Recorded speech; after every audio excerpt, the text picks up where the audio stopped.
Hello everyone, आज हम लोग एनसीईआरटी की क्लास 10th का चैप्टर 10 शुरू करेंगे जिसका नाम है सर्कल्स। आज हम लोग सर्कल्स पढ़ने वाले हैं। तो इस पूरे जो पार्ट है इसको मैंने कुछ हिस्सों में डिवाइड किया है। जैसे कि फर्स्ट ऑफ ऑल आज जो है मैं सिर्फ आपको सर्कल्स का इंट्रोडक्शन, उसके थ्योरम्स वगैरह बताऊंगा और going forward in next classes हम लोग उसके कुछ एग्जांपल्स और एनसीईआरटी के प्रॉब्लम सॉल्व करेंगे। ये जो पूरा सेशन है इसको मैंने डिजाइन किया है इस हिसाब से ताकि हमारे एनसीईआरटी के क्लास 10th के बच्चे इसको अच्छे से पढ़ सकें और चीजों को समझ सकें। अगर किसी तरीके की कोई प्रॉब्लम आती है तो आप लोग मुझको लिंक डिस्क्रिप्शन बॉक्स में कमेंट के अंदर बता सकते हैं कि क्या प्रॉब्लम है और कोई भी ऐसा क्वेश्चन है जो आप मुझसे सॉल्व कराना चाहते हैं तो वो भी आप कमेंट बॉक्स के अंदर दे सकते हैं। फॉर योर हेल्प मैं एक पीपीटी का यूज कर रहा हूँ जिसके अंदर शॉर्ट नोट्स वगैरह मैंने बनाए हुए हैं ताकि हम एक सिलसिलेवार तरीके से इसके अंदर चल सकें, इस पूरे सेशन को कंडक्ट कर सकें। उस पीपीटी का लिंक भी मैं आपको नीचे डिस्क्रिप्शन बॉक्स में दे दूंगा। सो आइए शुरू करते हैं। सो सर्कल्स अगर हम लोग चैप्टर पढ़ रहे हैं तो सबसे पहले जो दिमाग में बात आती है वो है कि सर्कल है क्या, व्हाट इज अ सर्कल। बचपन से हम लोग देखते हुए आए हैं फिगर्स को देख के ज्योमेट्रिकल फिगर है तो हम पहचान तो सकते हैं, but how will you define कि ये सर्कल है या ये सर्कल नहीं है। नाउ ये सर्कल है या ये सर्कल है, जैसे हर चीजों की एक ज्योमेट्रिकली भी डेफिनेशन होती है। तो सर्कल की डेफिनेशन क्या है वो हम लोग समझने की कोशिश कर रहे हैं। तो सबसे पहले सर्कल है क्या by the definition. So by definition, if we go into the circle, so circle is a set of all points. ठीक है? What we say? Set of points. ठीक है? हमारी सारी फिगर्स ज्योमेट्री की वो किसी न किसी पॉइंट से मिलके बनती हैं। तो ऐसे ही सर्कल भी हमारा किससे मिलके बनता है? पॉइंट्स से। पॉइंट्स का सेट। हम नाउ कोई भी रैंडम पॉइंट नहीं, इन पॉइंट्स के अंदर हमने एक कंडीशन लगाई है। क्या कंडीशन लगाई है कि all these points will be equidistant. Now equidistant word का मीनिंग क्या है?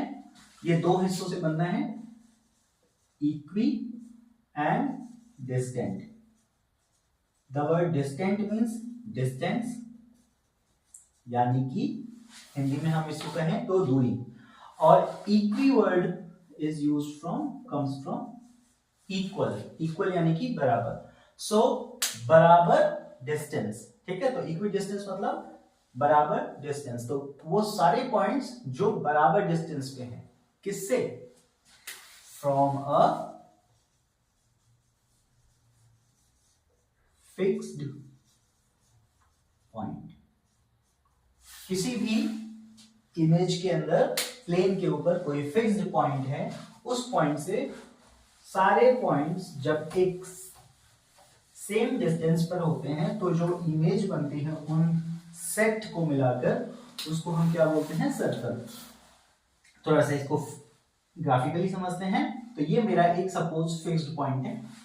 मैं इस फिक्स्ड पॉइंट से सपोज एक ये मार्कर के अकॉर्डिंगली डिस्टेंस लेता हूं और यहां पर एक पॉइंट बनाता हूं जो कि कहीं यहां लाई करता है। नाउ एक और पॉइंट मैंने बनाया इससे सेम डिस्टेंस पर जो कि यहां पे लाई करेगा समवेयर। फिर इस तरीके से मैं बनाता हूं तो यहां एक पॉइंट लाई करता है, यहां एक पॉइंट लाई करता है, यहां एक पॉइंट लाई करता है, यहां एक पॉइंट लाई करता है, यहां यहां यहां यहां। अब ऐसे बहुत सारे अनगिनत पॉइंट्स हैं। उन सभी पॉइंट्स को अगर हम लोग एक साथ मिक्स करके देखेंगे तो जो इमेज बनेगी वो इमेज क्या कहलाएगी? सर्कल। ठीक है? यानी कि ऑल दीज पॉइंट्स, अगर हम इन पॉइंट्स को जोड़ते चले जाएं तो we get a curve, and इन सभी कर्व का ये जो पूरा स्ट्रक्चर है, ये जो सारे सेट हैं, माफ कीजिएगा थोड़ा टेढ़ा बन गया है, मेरी ड्राइंग उतनी अच्छी नहीं है। सो सारे जो पॉइंट्स को मिलाकर जो हमारा ज्योग्राफिकल फिगर बन रहा है इसको हम बोलते हैं circle. So it is set of points which are equidistance. Now इन सभी पॉइंट्स की खास बात क्या है कि अगर हम लोग इस कॉमन फिक्स्ड पॉइंट से नापेंगे इन सभी पॉइंट्स को तो ये सेम डिस्टेंस पर होंगे। अच्छा, इस फिक्स्ड पॉइंट को हम लोगों ने, क्योंकि ये बहुत इंपॉर्टेंट पॉइंट है इस पूरे सर्कल की डेफिनेशन के अंदर, तो इसलिए इस फिक्स्ड पॉइंट को भी हमने एक नाम दिया हुआ है। इस फिक्स्ड पॉइंट का नाम क्या है? सेंटर। ठीक है, इस फिक्स्ड पॉइंट को हम क्या बोलते हैं? सेंटर। और जो इमेज बनी इसको क्या बोलेंगे? सर्कल। ये हमारा सर्कल है, ये सेंटर हो गया। और इस फिक्स्ड पॉइंट से इस पॉइंट तक अगर हम एक स्ट्रेट लाइन खींचे तो जो डिस्टेंस जो हर जगह पर इक्वल थी, उन पॉइंट्स को ज्वाइन करते हुए ये जो लाइन खींचेगी, इस लाइन को हम लोग बोल देते हैं रेडियस। क्या बोलते हैं? रेडियस। ठीक है, तो हम लोगों को 3 पॉइंट समझ में आया। सर्कल क्या होता है? Circle is a set of all the points which are at same distance equidistant from a fixed point. This fixed point we call center, and this set of points is called circle, and the distance of this center from any point, कहीं पे भी इस पूरे figure में हम लोग कोई भी पॉइंट से उठा लेंगे तो जो ये स्ट्रेट लाइन होगी इसको हम बोलेंगे रेडियस। ये कुछ इंपॉर्टेंट टर्मिनोलॉजीज हैं जो कि हम लोगों को सेंटर पता होना, सर्कल को पता होते हुए पता होना चाहिए। चलिए, तो नेक्स्ट अब हम लोग स्टार्ट करेंगे, कुछ देखेंगे important terms related to circles. तो इसमें जो पहला चीज हम लोगों को सीखना है वो जो है, ये जो सबसे पहले है वो है सेंटर। तो सेंटर हम लोग समझ गए कि क्या होता है कि सर्कल का वो पॉइंट जिससे सारे जो आउटर हिस्सा है ये पूरा का पूरा इसके साथ इक्वल डिस्टेंस पर है, इस पॉइंट को हम लोग क्या बोल देते हैं? सेंटर बोल देते हैं। नेक्स्ट हम लोगों ने, ये हमारे डेफिनेशन के अंदर ही कवर हो गया। नेक्स्ट जो टर्म इंपॉर्टेंट है वो होता है रेडियस, सर्कल से रिलेटेड। तो रेडियस भी हम लोग डेफिनेशन में कवर कर चुके हैं कि सेंटर से लेकर जो सर्कल है इसके एक्सटर्नल पॉइंट तक का जो डिस्टेंस है इसको हम लोग रेडियस कह देते हैं। तीसरा जो इंपॉर्टेंट वर्ड सुनने को मिलता है इससे related, that is called circumference.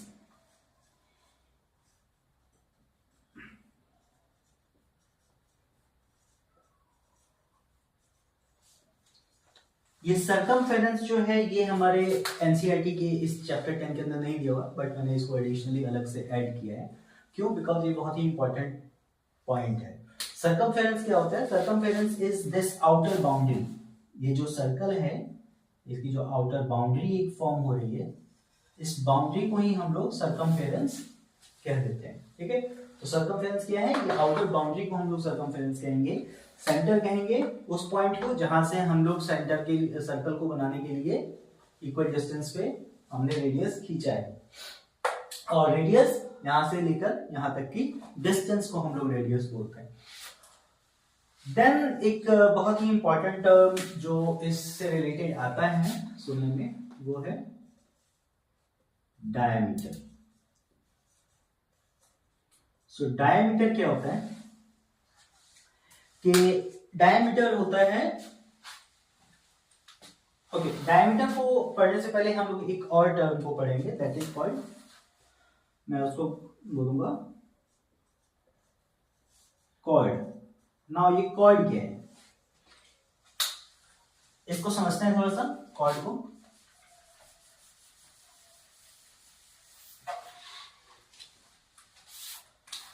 Suppose ये एक सर्कल है,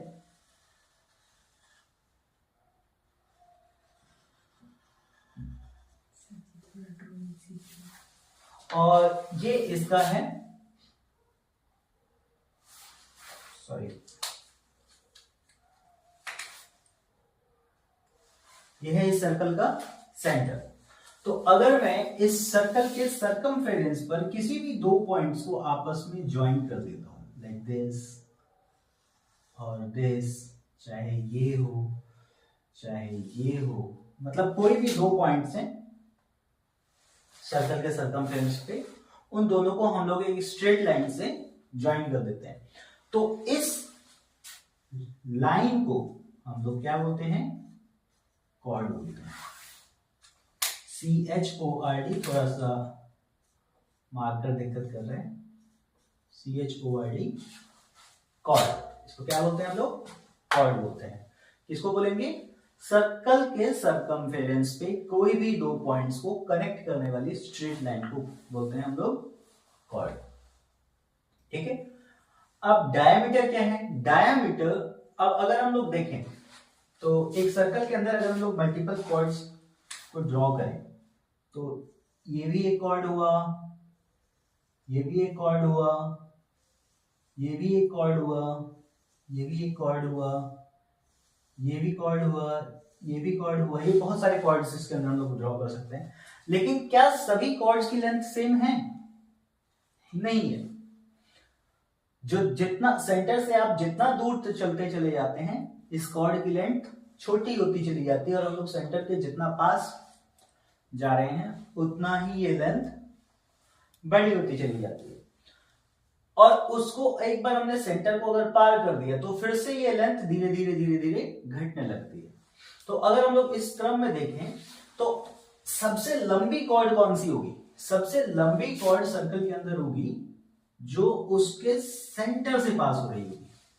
ठीक है, एक ऐसी कॉर्ड जो इसके सर्कल के सेंटर से पास हो रही है। इस ऐसी कॉर्ड सिर्फ को हम लोग, ये कॉर्ड एक स्पेशल कॉर्ड की तरह देखी जाती है because it is the longest chord, और इसको हम लोग नाम देते हैं डायमीटर। क्या बोलते हैं, डायमीटर। ठीक है, यानी कि वो कॉर्ड सर्कल के अंदर जो सबसे लंबी है। और इसकी एक और खास बात होती है, अगर हम लोग इसको ध्यान से देखें तो ये क्योंकि सेंटर से पास हो रही है तो यहां से लेके यहां तक की डिस्टेंस को हम लोग क्या बोलते हैं, अभी बताया था क्या बोलते हैं, नाम लिखा हुआ है रेडियस। सेंटर से लेकर सर्कमफेरेंस की डिस्टेंस क्या कहलाएगी, रेडियस। तो ये एक रेडियस है, और इस सेंटर से अगर मैं दूसरी साइड की बात करूं तो ये भी एक रेडियस है।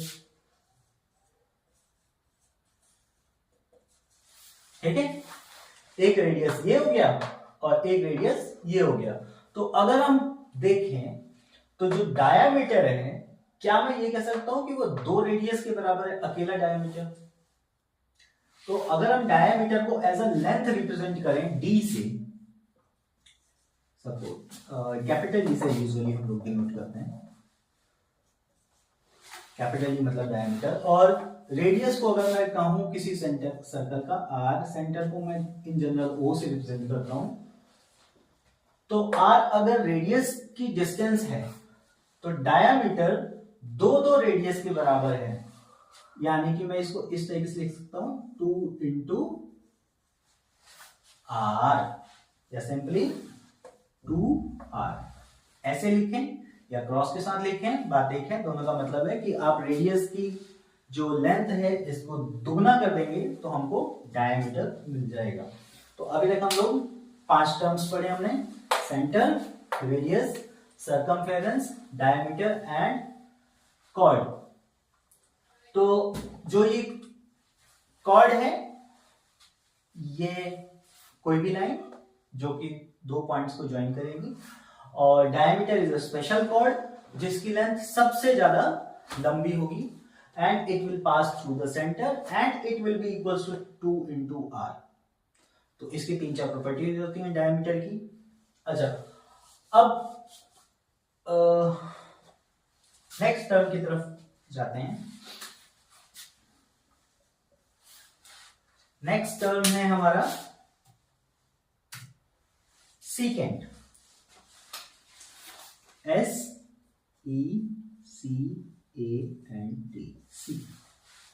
सीकेंट क्या होता है कि अच्छा, सीकेंट को समझने के लिए हमको थोड़ा सा लाइन और लाइन सेगमेंट में डिफरेंस थोड़ा सा समझना होगा। तो अगर हम लोग, ये बहुत ही सिंपल टर्म है। ज्योमेट्री में लाइंस चैप्टर्स के अंदर हम लोगों ने पढ़ा है कि लाइन क्या होती है, लाइन की लेंथ इनफाइनाइट होती है, ये दोनों साइड कितना भी लंबा हम लोग खींच सकते हैं। और इन जनरल जब हम लोग किसी चीज को लाइन, जिसको हम बोल देते हैं ना कि यहां से लेके यहां तक है, so this is not a line, this is a, इसको हम लोग ज्योमेट्री में इन जनरल सेंस तो हम लोग लाइन बोल देते हैं, लेकिन ज्योमेट्री में इसको लाइन सेगमेंट बोलते हैं। क्या बोलते हैं? Line segment. क्लास 6 की ज्योमेट्री के अंदर इसको बताया जाता है। तो ज्योमेट्री में हर टर्म का एक स्पेसिफिक मीनिंग होता है, ठीक है। तो ये लाइन सेगमेंट है बेसिकली। और लाइन सेगमेंट, सेगमेंट जो वर्ड है इसका अपने आप में एक मीनिंग होता है टुकड़ा। तो एक्चुअल में ये कोई लाइन रही होगी जिसका सिर्फ एक टुकड़ा है। लाइन कैसे पता चलेगी? आप इसी को इधर भी एंडलेसली और इधर भी एंडलेसली, मतलब बिना रुके लंबा लंबा खींचते चले जाइए अनंत काल तक। इसको हम लोग क्या कहेंगे? लाइन कहेंगे, ठीक है। तो लाइन और लाइन सेगमेंट। तो अभी तक हम लोग क्या कर रहे थे कि दो पॉइंट्स को सर्कल के सर्कमफेरेंस पे आपस में ज्वाइन कर दे रहे थे, ठीक है। इसको ज्वाइन करने वाला हिस्सा क्या होगा? लाइन सेगमेंट होगा। लेकिन अगर वही मैं इस लाइन सेगमेंट की जगह इसको लाइन से रिप्लेस कर दूं, ठीक है, ध्यान देना कि मैं अपना लाइन सेगमेंट की जगह किससे रिप्लेस कर रहा हूं? लाइन से। तो ये हो गया मेरा सर्कल,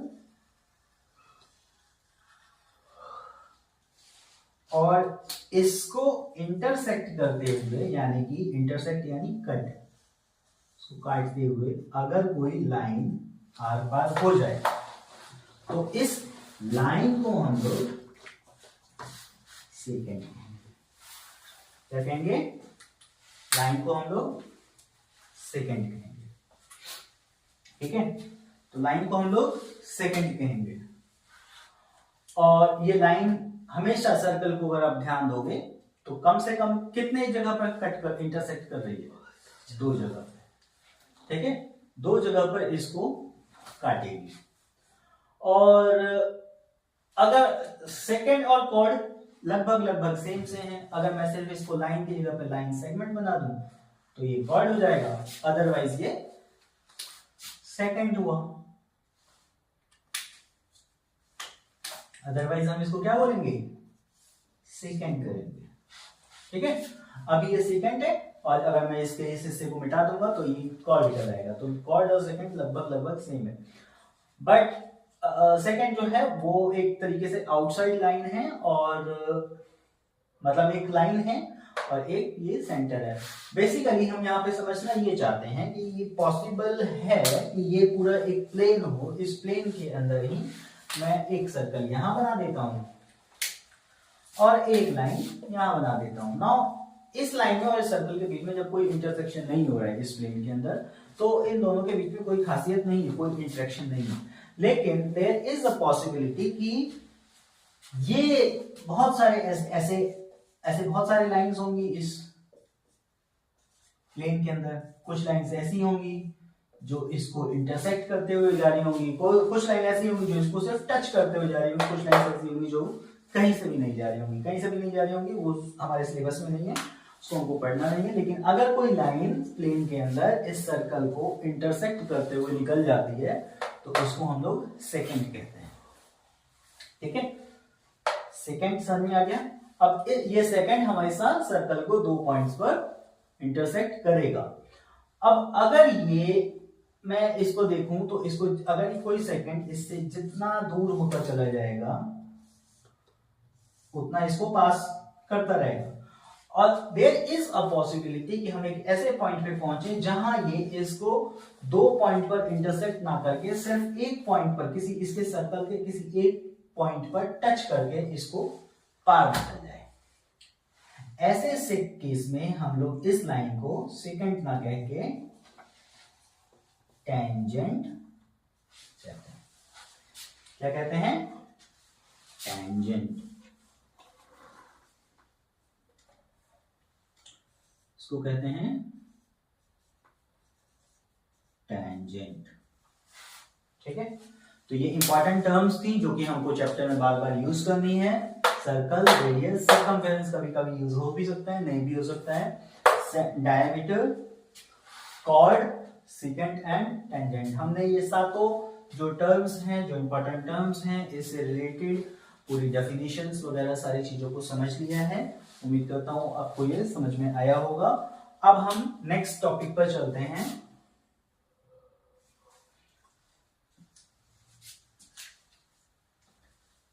थोड़ा सा और इस टेंजेंट को, अब हमारे पास जो इंपॉर्टेंट पॉइंट है इस चैप्टर से रिलेटेड वो है टेंजेंट एंड कॉर्ड। ज्योमेट्री के अंदर ये दो हिस्से बहुत ही इंपॉर्टेंट होने वाले हैं। इससे रिलेटेड हमारे पास और भी चीजें आगे पढ़ने में आएंगी। हम लोग टेंजेंट से स्टार्टिंग करेंगे, थोड़ा सा और फर्दर टेंजेंट को स्टडी करने की कोशिश करेंगे।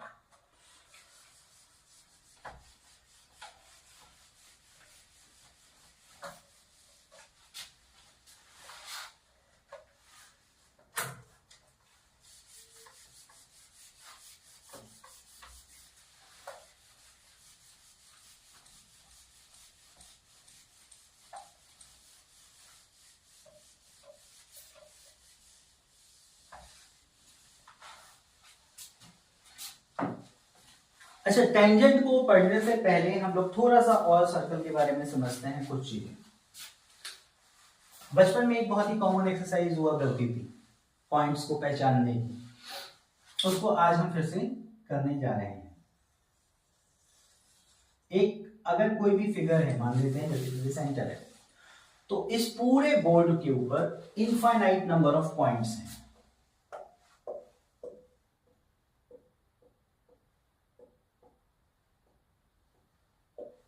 और उसके अंदर हम इस सर्कल को अगर कंसीडर कर रहे हैं तो इस सर्कल के रेफरेंस में एक खास पॉइंट है जिसको हम लोग बोल देते हैं क्या, सेंटर। तो क्या बोल देते हैं, सेंटर। सेंटर वो पॉइंट है जिससे हमारा सर्कल जिसके बेसिस पे ड्रॉ हुआ, और इसके चारों तरफ हमने जो सर्कल का सर्कमफेरेंस ड्रॉ किया, इस सर्कमफेरेंस भी पॉइंट से ही मिलके बना हुआ है। तो ओवरऑल इस पूरे फिगर में तीन तरीके के पॉइंट्स होंगे। क्या, कुछ पॉइंट्स होंगे जो आउटसाइड द सर्कल होंगे, ठीक है, कुछ पॉइंट्स होंगे वो आउटसाइड द सर्कल होंगे। कुछ पॉइंट्स होंगे जो इनसाइड द सर्कल होंगे।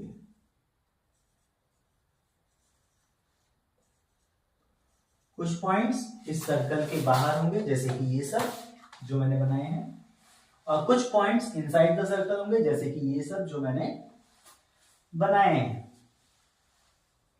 मैं थोड़ा सा कलर ग्रेडिंग कर देता हूं ताकि ज्यादा समझ में आएगा। ये ब्लू वाले सारे इनसाइड द सर्कल है, और कुछ सर्कल्स होंगे, कुछ पॉइंट्स होंगे जो इस सर्कल के ऊपर ही लाई कर रहे हैं। उन पॉइंट्स को हम लोग ऑन सर्कमफेरेंस भी कह सकते हैं, या ऑन सर्कल में बोल देता हूं। अब मुझे ये बताइए कि वो सारे पॉइंट्स जो सर्कल के ऊपर है, अगर मैं उनकी डिस्टेंस सेंटर से पूछूं तो वो कितनी होगी? वो डिस्टेंस होगी r यानी रेडियस के बराबर। ठीक है, हम लोग पीछे पढ़े हैं अभी कि कोई भी पॉइंट जो सर्कल के ऊपर होगा उसकी सेंटर से डिस्टेंस हमेशा r यानी कि रेडियस के बराबर होगी। अब जितने भी पॉइंट्स वो इनसाइड सर्कल हैं उनकी खास बात, यानी कि अगर मैं ऑन सर्कल की जितने भी पॉइंट्स की बात करूं तो उनकी लेंथ कितनी होगी, रेडियस यानी कि r के बराबर होगी। और जितने भी पॉइंट्स इनसाइड द सर्कल होंगे उनकी लेंथ कितनी होगी, इस रेडियस से हमेशा छोटी होगी। ठीक है, कॉमन सेंस है। अगर हम लोग इसको नापेंगे तो ये हमेशा छोटी निकलेगी। और जितने पॉइंट्स हमने आउटसाइड बनाए हैं उनकी लेंथ हमेशा रेडियस से बड़ी होगी। ये कुछ सर्कल के पॉइंट्स की प्रॉपर्टीज हैं जिसको आपको हमेशा याद रखना है। नेक्स्ट अब हम लोग आ जाते हैं जो टॉपिक हमको ठीक से पढ़ना था, दैट वाज टेंजेंट। ये वाला जो पार्ट है ये पीपीटी के अंदर नहीं है, ये मैंने अपनी तरफ से आपको याद रखने के लिए बताया है।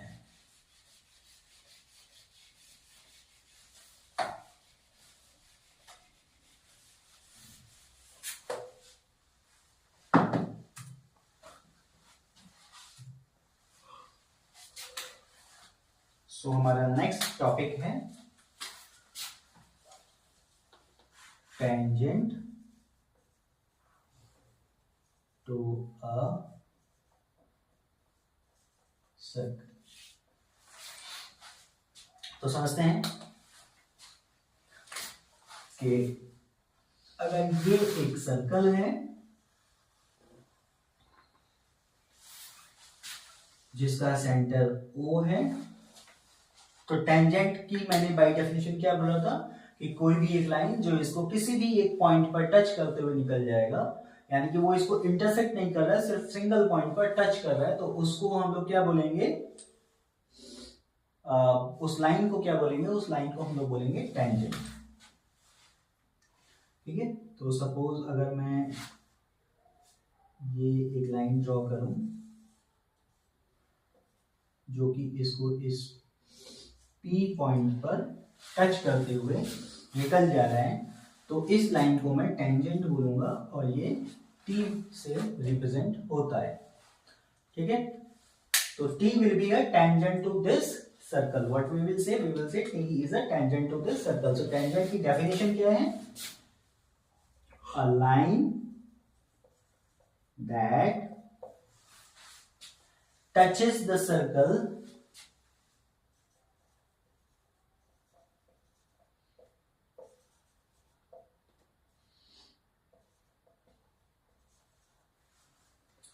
at exactly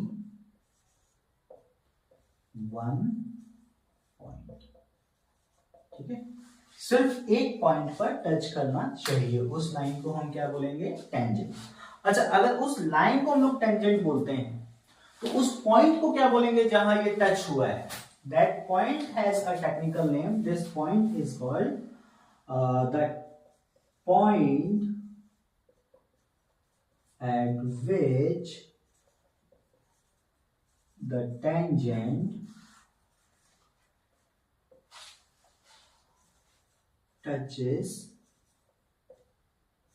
the circle is called, इसको हम क्या बोलते हैं, पॉइंट ऑफ कॉन्टेक्ट। ठीक है, तो ये क्या कहलाता है, पॉइंट ऑफ कांटेक्ट कहलाता है। पॉइंट ऑफ कांटेक्ट सिर्फ एक नाम है किसका, इस पॉइंट का जिस पॉइंट पे इसने टच किया। जैसे इस लाइन को हम लोग स्पेशल नाम टेंजेंट दे देते हैं, ऐसे ही इस पॉइंट को हम लोग स्पेशल नाम दे देते हैं पॉइंट ऑफ कांटेक्ट। और एक सर्कल सिर्फ एक ही पॉइंट पर टेंजेंट, एक टेंजेंट किसी भी एक सर्कल को एक ही पॉइंट पर टच करता है। नाउ इससे रिलेटेड अब एक बहुत ही इंपॉर्टेंट प्रॉपर्टी है जिसको कि एनसीईआरटी ने थ्योरम के रूप में शो किया हुआ है। वो प्रॉपर्टी क्या कहती है कि अगर ये P पॉइंट है जिससे को कि टेंजेंट इसको टच कर रहा है और इस सेंटर से, तो अगर इस P पॉइंट से अगर मैं इस सर्कल के बीच में एक रेडियस ड्रॉ करूं, कर सकता हूं। सर्कल के हर पॉइंट से सेंटर पे जो लाइन खींचते हैं उसको रेडियस बोलते हैं। तो मैंने एक इस सेंटर O से इस P पॉइंट पर रेडियस ड्रॉ किया। तो अगर मैं जब भी कोई रेडियस ड्रॉ करूंगा इस टेंजेंट के ऊपर, तो ये प्रॉपर्टी क्या कहती है कि इस टेंजेंट का ये टेंजेंट इस रेडियस के साथ 90 डिग्री का एंगल बनाएगा। ये हमेशा 90 डिग्री के एंगल पर ही होगा। ठीक है, तो इसको हम लोग एज अ थ्योरम एनसीईआरटी ने रिप्रेजेंट किया हुआ है। क्या क्या, तो ये which is a property of tangent, क्या प्रॉपर्टी है कि tangent at any point on the circle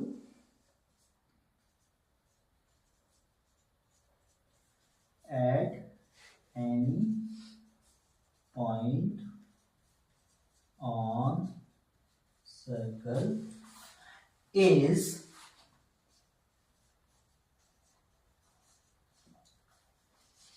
perpendicular to the, इस परपेंडिकुलर वर्ड का मीनिंग होता है मेकिंग 90 डिग्री एंगल। ठीक है, मेकिंग 90 डिग्री एंगल को हम लोग ज्योमेट्री में एक सिंगल टर्म देना चाहें तो परपेंडिकुलर कह सकते हैं। जब दो लाइंस एक दूसरे को कट करती हैं 90 डिग्री के एंगल पे तो उसको हम लोग एक दूसरे के परपेंडिकुलर बोलते हैं। ठीक है, तो टेंजेंट भी एक लाइन है, रेडियस भी एक तरीके से लाइन ही है। अब ये दोनों एक दूसरे को 90 डिग्री पे कट कर रहे हैं तो उसको हम लोग क्या बोलेंगे, परपेंडिकुलर बोलेंगे। So the tangent at a point on circle is perpendicular to the radius of radius of नहीं होगा, रेडियस एट होगा, क्योंकि सर्कल के तो बहुत सारे रेडियस हो जाएंगे, लेकिन ये किस रेडियस की बात कर रहे हैं। अब रेडियस तो ये भी है, ये भी है, ये भी है, लेकिन सारे रेडियस इसके परपेंडिकुलर नहीं है। कौन सा रेडियस है, जो इस पॉइंट ऑफ कांटेक्ट पर बन रहा है। ठीक है, तो radius at the point of contact. ठीक है, ये एक बहुत ही इंपॉर्टेंट प्रॉपर्टी हो जाती है टेंजेंट्स की। क्या, टेंजेंट जो है वो जब भी सर्कल को जिस भी पॉइंट पे टच करेगा उस पॉइंट के थ्रू अगर हम कोई रेडियस बनाएंगे तो वो हमेशा एक वो रेडियस हमेशा इस टेंजेंट के परपेंडिकुलर होगा। नेक्स्ट देखते हैं,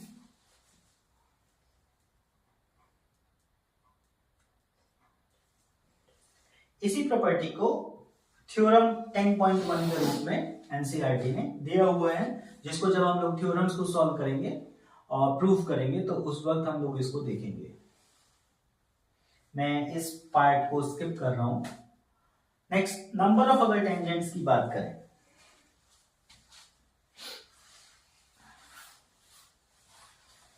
सो we talk about the number of tangents.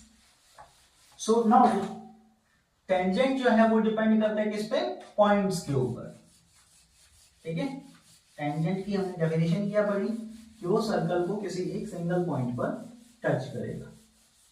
तो अगर हम लोग हमेशा जो टेंजेंट बनता है वो किसी आउटसाइड पॉइंट से सर्कल के ऊपर हम लोग ड्रॉ कर सकते हैं।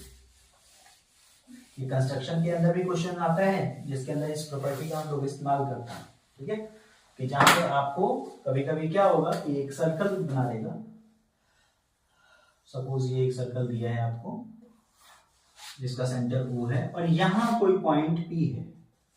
इस P पॉइंट से आपको इसके ऊपर टेंजेंट बनाना है, तो वो टेंजेंट बनाने को भी आता है, बट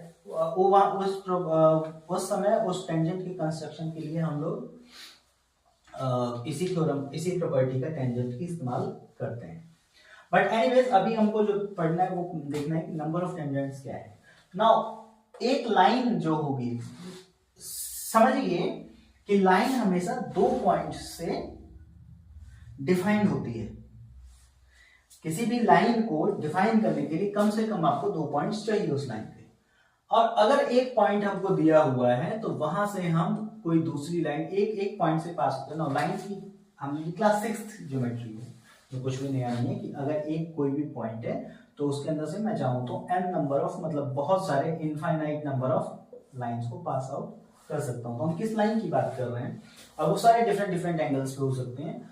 वो इस बात पर डिपेंड करेगा कि ये एक पॉइंट P है कि दूसरा पॉइंट कहां आ रहा है। Suppose this point is Q, in this case P और Q से सिर्फ एक ही लाइन पास होगी।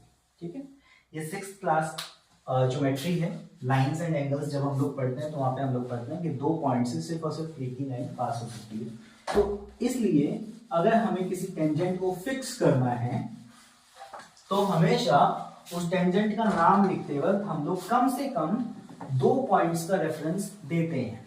ठीक है, तो एक पॉइंट जो होगा वो तो होगा सर्कल के ऊपर, विच इज वेरी क्लियर। ठीक है, एक पॉइंट कहां होगा? सर्कल के ऊपर। अगर वो सर्कल के ऊपर नहीं होगा तो फिर तो वो टेंजेंट ही नहीं है। ठीक है, और दूसरा पॉइंट कहां होगा?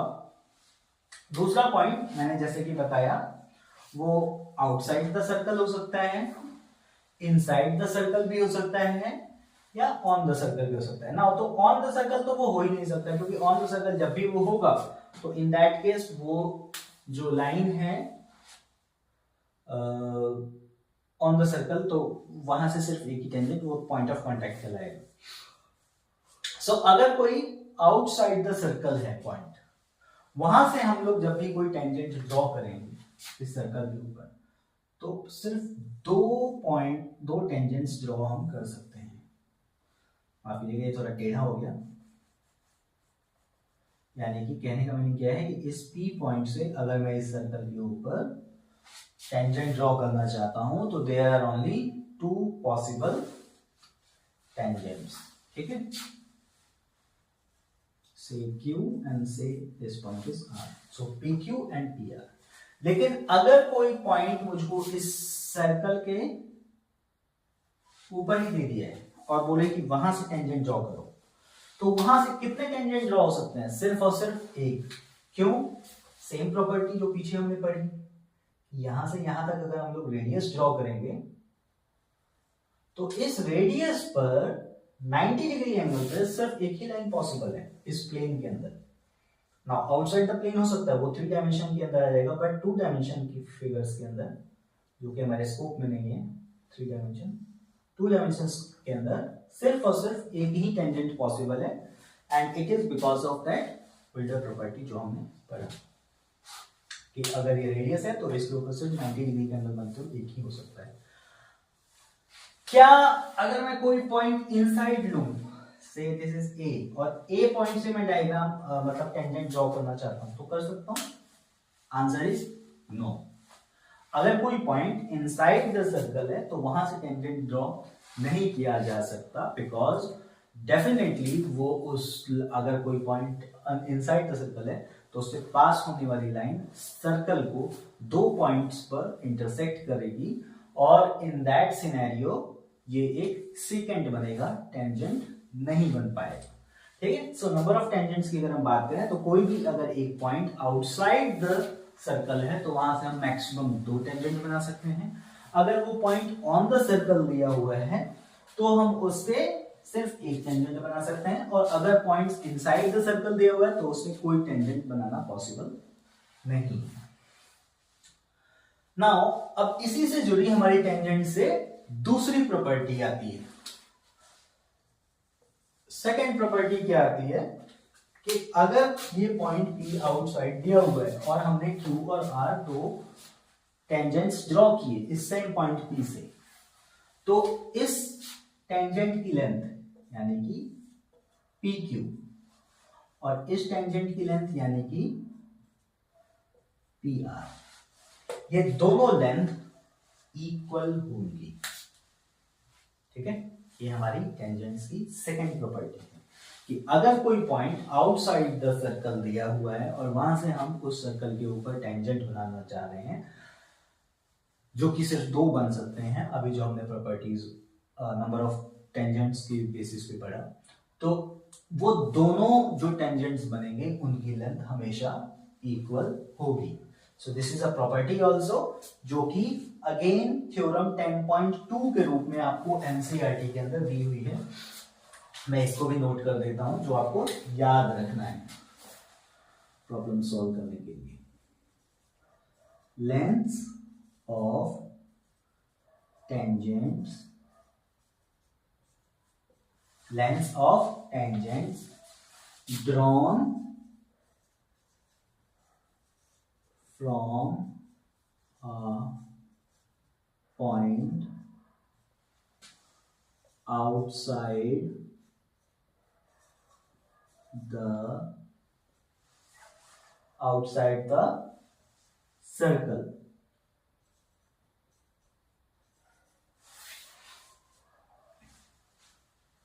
Or we can say external point. Okay, drawn from an external point or a point outside the circle, both is the same thing. तो मैं उसको रिप्लेस कर रहा हूँ इस वर्ड को, मैं इसको एक्सटर्नल पॉइंट लिख दे रहा हूँ, that way it looks much better.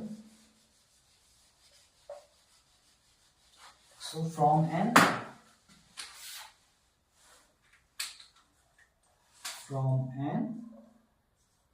external point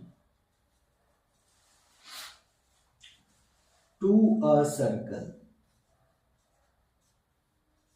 To a circle किसको बोल रहे हैं? Length drawn to a circle from an external point are equal. ठीक है, वर्डिंग्स का खास ख्याल रखना है. जब भी आप थ्योरम्स को या प्रॉपर्टीज ऑफ टेंजेंट्स को कोट करते हैं तो आपको उसमें वर्डिंग्स का खास ख्याल रखना है, क्योंकि वर्ड्स इधर उधर हुए या कोई एक भी वर्ड कम और या ज्यादा हुआ तो इन दैट केस उसका सेंस चेंज हो सकता है. सो दैट इज व्हाई हम लोगों को वर्ड्स एग्जैक्टली सेम याद रखना है. Lengths of tangents drawn from an external point to a circle are equal. So this is theorem 10.2 in your NCERT, जिसको कि हम लोग फिर से बाद में देखेंगे. अब एप्लीकेशंस क्या है इस पूरे हिस्से का जो हम लोग पढ़ रहे हैं, इनको हम लोग ज्योमेट्रिकल प्रॉब्लम्स को एक तो इसका बहुत ही इंपॉर्टेंट एप्लीकेशन ये है कि हमारे पास बोर्ड एग्जाम में ये क्वेश्चंस आएंगे तो आपको मार्क्स दिला सकते हैं. इसके अलावा यानी कि 3 और 4 नंबर, 3 और 5 नंबर के क्वेश्चंस में अक्सर पूछे जाते हैं. दूसरा इसका बहुत ज्यादा जो एक्सटेंसिव यूसेज है वो कहीं ना कहीं ज्योमेट्रिकल प्रॉब्लम्स को सॉल्व करने के लिए इस्तेमाल होता है. So that is why this chapter 10 और the circles is very much important, क्योंकि आपको जब भी कोई सर्कल से रिलेटेड कोई प्रॉपर्टीज वगैरह आएंगी तो ये प्रॉपर्टीज अगर याद हैं तो आप लोग उसको इजीली क्रैक डाउन कर सकते हैं. So this is it. आज के सेशन के लिए हम लोगों ने थोड़ा सा इंट्रोडक्शन पढ़े हैं, कुछ पार्ट्स पढ़े हैं. प्रॉब्लम्स को हम लोग, मैं चाहूंगा कि इसको एक बार आप लोग रिवाइज करें, एनसीईआरटी प्रॉब्लम्स को देखें और उनको सॉल्व करने की कोशिश करें.